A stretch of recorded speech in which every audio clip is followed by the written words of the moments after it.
Tässä alatalakkarilla linkoilemassa, olisiko tässä lunta joku 30 senttiä ja tuossa näkyy polttoaineen kulutus 44 litraa tunnissa ja vauhti 3,7 kilometriä tunnissa, että nämä tulee aika kalliiksi nämä pikkulingot näin niinku polttoainelaskun muodossa. Nyt mennään hyytyä ihan kokonaan A2 toiseksi pienin vaihe silmässä.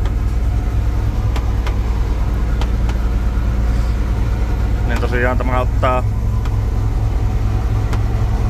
ottaa varmaan semmosen helposti 200 hevosvoimaa 540 akselilla tämä tällainen pikkulinko ja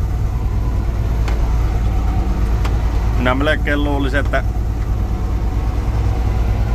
oikein hitaasti pyörivällä isolla lingolla sama lumi voisi siirtyä 20 hevosvoimalla. Ei tuota nyt kovin paljon tuosta siirry pois tuota lunta kuitenkaan.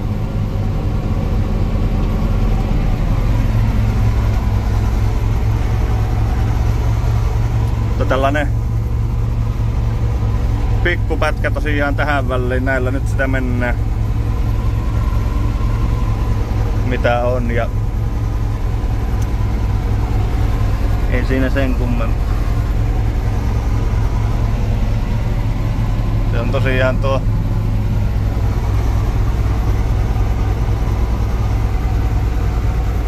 pikkurupallinen linko, niin ottaa kovasti tehua, vie hirveästi polttoainetta.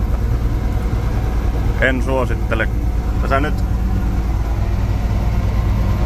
nuoskasta huolimatta nyt kuitenkin lentää tällä, kun tää on kerennyt painua alaspäin, että tää ei ole enää sellaista kevyyttä, niin näkyy menevän läpi, mutta se on toinen huono puoli näissä pikkulingoissa yleensä, että nuoska ei taho mennä läpi. Jos on pakkaslunta satanut ja sitten kun menee siinä lussan puolelle, se on sellaista kevyyttä nuoskalunta sitten, niin sellainen ei mene läpi.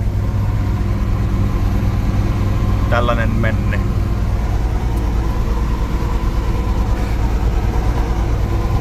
Ja joo, tällainen pätkä tähän väliin, kun tosiaan oli niin suorastaan huvittavaa, että tällainen ryömintävauhti kuluttaa 200 hevosvoimaa lingotessa, että näillä mennään. Katsellaanpa sitten mitä seuraavalla kertaa olisi. Heippa!